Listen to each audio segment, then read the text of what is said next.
guys, welcome back to Pepcoding, and in this video we will be solving a very interesting question of our DP module, and the question is paint house many colors. So what you have to do in this question is, let's understand that. So in this question you will be given a number n that will represent the number of houses, right? And you will be given a number k that will represent number of colors, and you have to paint all these houses. K represent number of colors and represent number of houses, and you have to paint all these houses in such a way such that the cost will be minimum. You have to reduce your cost to minimum because everyone wants to get their houses painted in cheaper way. No, that's why the cost should be minimum. And for example, and these are the cost.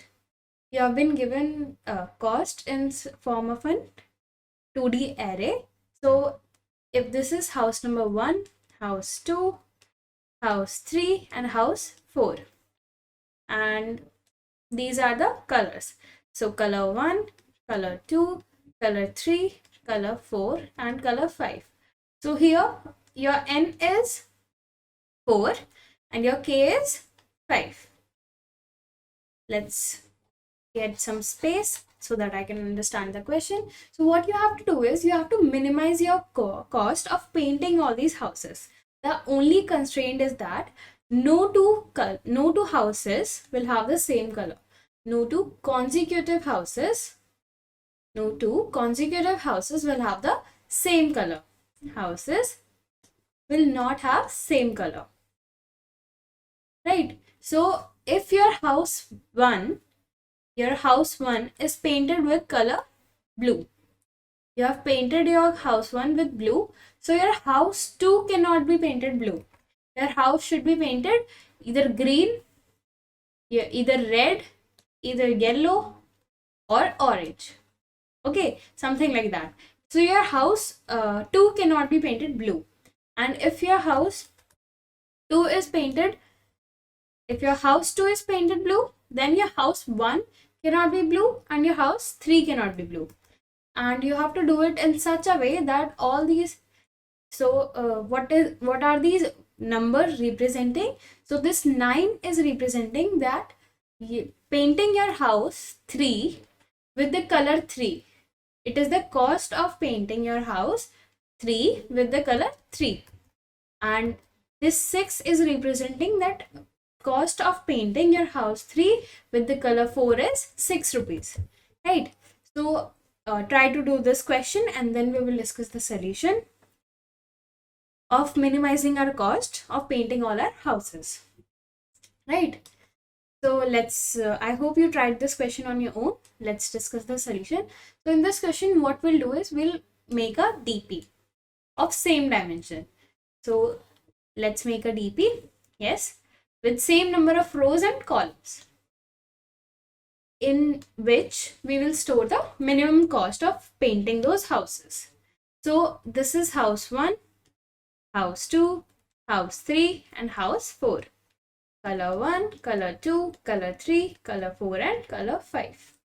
So what this cell will represent is that minimum cost of painting your house 3 with color 3 in such a way that no two consecutive house has the same color. So this cell will represent the minimum cost of painting your house 3 with color 4 in such a way that no two consecutive houses have the same color. So how can you find your answer? So if you have calculated all the minimum cost of painting all houses, this is the minimum cost of painting all the houses such that your house 4 is painted with color C1, color 1, and all the houses have been already painted because we are painting our houses in this manner. First we'll paint our house 1, then we'll paint our house 2, then we'll paint our house 3. So this is the cost, this is the minimum cost of painting all the houses in such a way that your house 4 should have color 1, right? And no two consecutive houses have the same color. And this is the cost This is the cost representing that your all the houses have been already painted, and your house 4 has to have, should definitely have color 2, and no two houses should have colored same color, right? So these are the cost. And what will be the minimum cost? The minimum of this row, the minimum of this row will be your minimum cost of painting all the houses, right? So how can we do that is, first of all, the minimum cost of painting your house 1 with color 1 should is equal to the cost itself, right? So it will be the first row of our array will be same as the first row of our DP, because it is the first house and you can paint it with any color. So this will be the cost of painting house 1 with each color, color 1, color 2, color 3 and color 4 and 5. Now for house 2, 5 is the cost of painting C1. So 5 will be included, as well as we have to include them, we have to make it the minimum cost. So house 1 cannot be of color 1, because house 2 is painting, we are painting house 2 with color 1, so we cannot use this price because house 1 cannot be of color 1. Why? Because no two consecutive houses should have the same color. So we will be considering only these 4 colors. So our house 1 can be of color 2, 3, 4 and 5. Now to minimize our cost, our house 1 should have been painted with the minimum cost. So we will consider the minimum of these 4 colors. We will not include our color 1. We will only consider these 4 colors and we'll get the minimum. So minimum of these 4 colors is obviously 2. So the minimum cost of painting your house 2 with color 1 will be 5 plus 2 is equals to 7. So the cost will be 7. Let's only write 7 so that it is clear. So this is 7. Now similarly, for house 2 to be painted with color 2, you cannot consider, you have to exclude that house 1 is painted with color 2, because no two consecutive houses should have been painted with same color. So house 2, for painting our house 2 with color 2, our price is 8, and the minimum cost of painting our house 1 will be 1. So this cost becomes 9, right?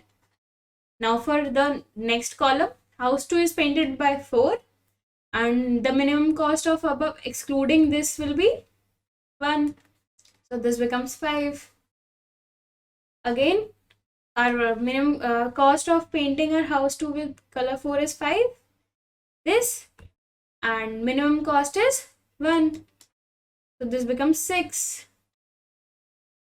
Now again, house 2 with color 5 is 7, and the minimum cost among these 4 is 1. So this becomes 8. So we have all the minimum cost of painting our house 1 and 2 by different colors, right? So the minimum cost of painting our house 1 and 2 will be minimum of this row. Minimum of this row is 5. So the minimum cost will be 5. But we have to find all the houses. So we have to fill this DP fully and we will find out the minimum of this row, right? For house 3, color 1, the cost is 3, and we have to find the minimum cost among these 4, because we cannot color our house 2 with color 1. The minimum of these 4 is 5. We'll add 5. This becomes 8. For house 3 with color 2, cost is 2, and the minimum of these 4. So the minimum is 5. This becomes 7. Again, the cost of house 3 color 3 is 9, and the minimum of these 4 is, our minimum is 6. So this becomes 15, right? For next, our cost is 6. And the minimum is,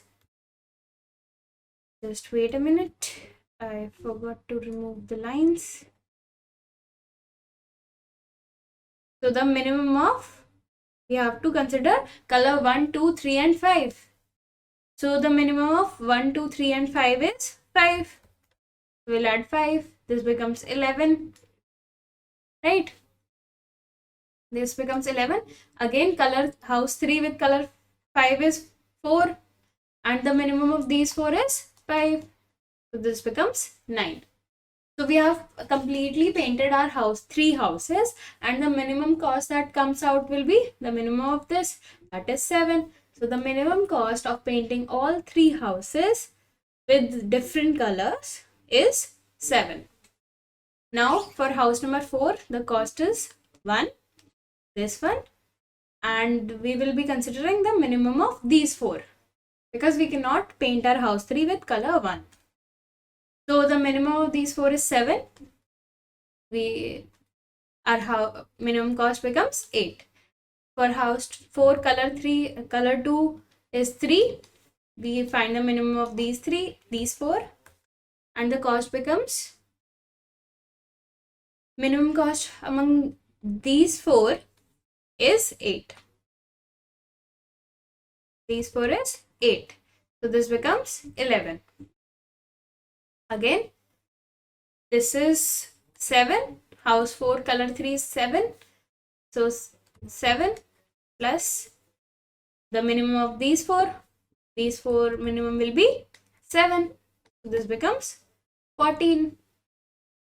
Now, the minimum cost is, the cost of painting house 4 with color 4 is 1. And the minimum cost of painting all other houses is 7. So we'll just add them and the cost will become 8. The cost of painting our house 4 with color 5 is 2. And the minimum cost of painting all the houses will be, what is the minimum of these 4 numbers? 7. So our answer becomes 9. Now we have to, we'll be getting our answer.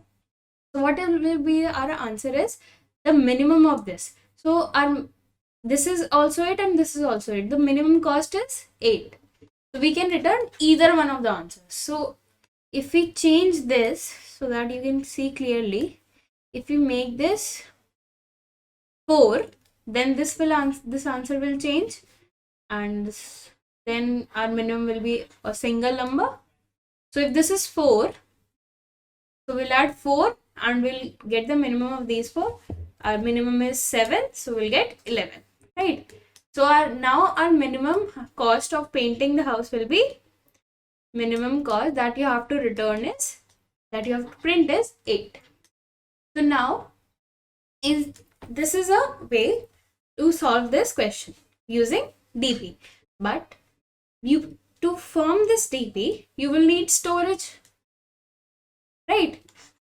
But we can do this in a efficient manner. We don't need this storage. We can just, I'll show you how we can do this efficiently. So to do this question efficiently, what you have to do, you have to find the first minimum and the second minimum of each row.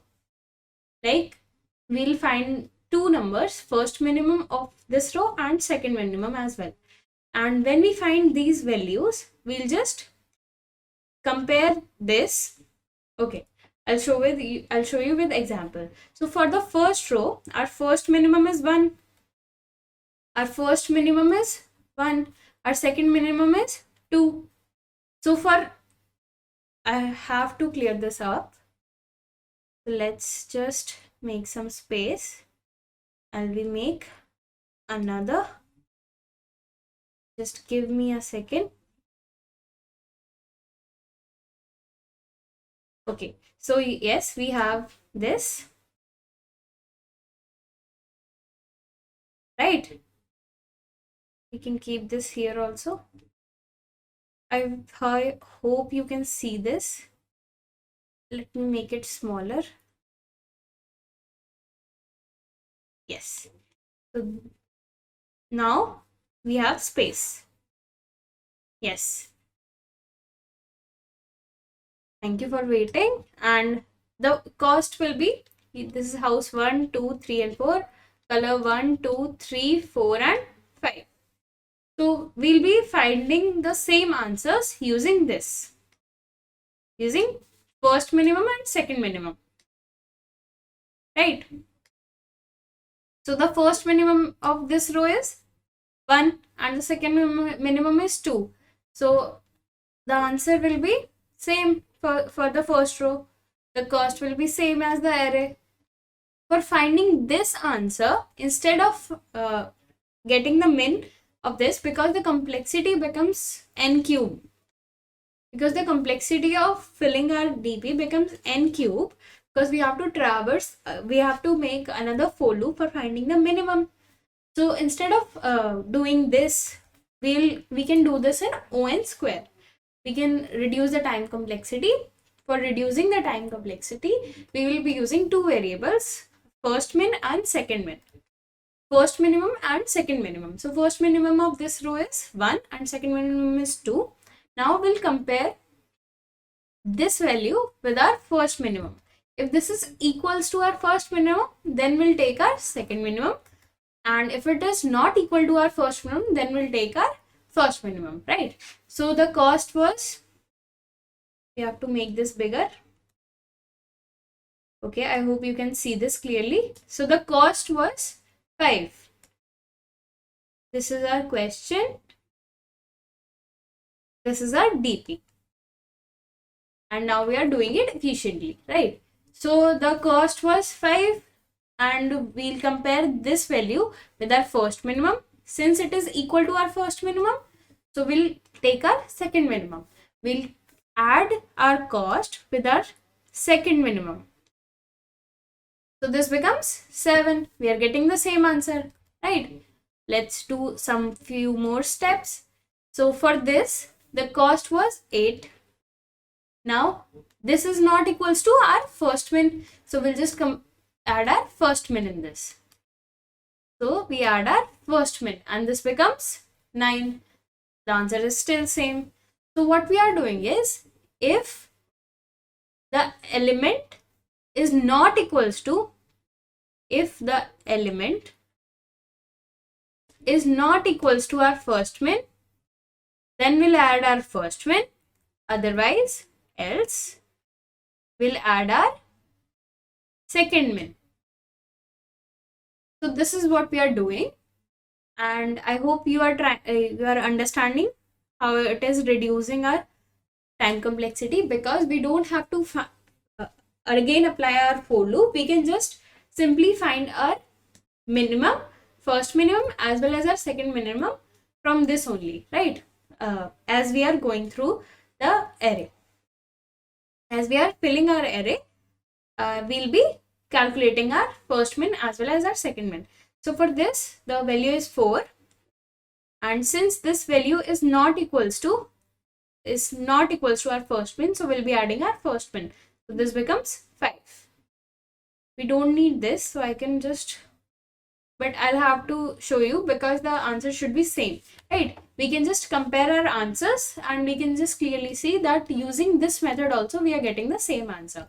So for this, now the cost is 5. Now the cost is 5. We check whether this is equal to our first minimum. So no. So we'll just add our first minimum. This becomes 6. Again, the cost is 7. The cost is 7. And we are checking that this is equals to our first minimum. No. So we'll just add our first minimum. This becomes 8. So clearly we are getting the same answers. We are getting the same answers in both the methods. Now I'll fill one more row to make you understand it clearly, and then we'll go to the coding part. So the cost is 3. Cost is 3, and we'll first of all we have to update our minimums, right? So this was the first minimum and second minimum of the first row. Now we have to get the first minimum and second minimum of the second row, because we are going to the third row and we'll compare with the second row, right? So we'll update these variables with the first minimum is 5 and the second minimum is 6. So now we'll compare with these. So this value is it equal to our first minimum? No. So we'll just add our first minimum. This becomes 8. Again, we get the cost, cost is 2. We check whether this is equal to our first minimum. No, this is not equal to our first minimum. We'll just add our first minimum. This becomes 7. Again, we get the cost, cost is 9. We check whether this is equal to our first minimum. Yes, it is equal to our first minimum. So we'll not be adding our first minimum. We'll be adding our second minimum. So this becomes 15. And clearly we are getting the same answers. I'll complete this row and then we'll go to the coding part, right? So we get the cost, we get 6. We check whether this is equal to our first minimum. No. So we'll just add our first minimum. This becomes 11. We'll get our cost, cost is 4. We check whether this equals to our first minimum. No. This is not equals to our first minimum. So we'll just add this and we get our correct answer. So let's try to code this. Let's get to the coding part.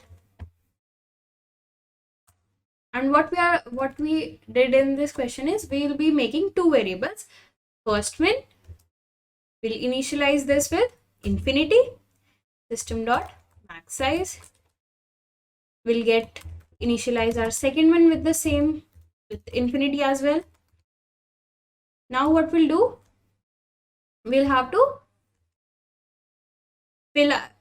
get our first minimum and our second minimum. So for j in range k is our number of columns. So we are traversing through our column to get our first minimum and second minimum of our first row, right? So if the element of array of column j, array row 0th row and jth column, right, is if this element is less than our first minimum. If this element is less than our first minimum, then we'll update our first minimum with this element, right? If this is smaller than our first minimum, then we are getting the wrong minimum. We have the wrong minimum, so we'll just update our first minimum. Else if we have to check one more thing. If it is not smaller than our first minimum, then we have to check whether it is smaller than our second minimum. If yes, then we'll just update our second minimum. We have to update our second minimum here as well. We'll update our second minimum with our first minimum, right? Now else if the array, the element is smaller than our second minimum, if it is smaller than our second minimum, then we'll just update our second minimum with this element, right? Now we have found our minimum, first minimum and second minimum of the first row. Now what we'll do, we'll just traverse through all the rows I in range 1 to n, because the work of 0. Now we'll initialize our current minimum with infinity, because we have to find the minimum and second minimum of every row. So, and also the current second minimum will also be initialized by infinity. Now we'll traverse through every column for j in range k. And what we'll do here is we'll check whether the element present in the previous row. So the array of I minus 1j is not, if it is not equals to our first min, then we'll just add our first min, right? If we'll just add our first min to the cost, and if it is equal to our first min, then we'll just add our second min to the cost, right? We'll just add our second min. So this will be the cost, and now we'll just calculate our current min as well as our second current min. So we'll do the same thing that we did here. We'll just check whether the element that is present is smaller than our current min. If it is smaller than our current min, then we'll change our current second min with current min, and we'll change our current min with the element. And if it is not smaller than our current min, then we'll check whether it is smaller than our current second min, right? And if it is smaller than our current second min, then what we'll do, we'll just change our current second min with the element array of ij. And we have calculated our current min as well as our current second min. We'll just come out of the loop and we'll just update our values of first min as well as our second min. First min will be updated by current min and second min will be updated by current second min. Now we'll just print our first min. Let's try to run this program. And our answer is accepted. Let's submit this. And we are getting the correct answer. So thank you for watching. I hope you liked this video and I'll see you in the next question.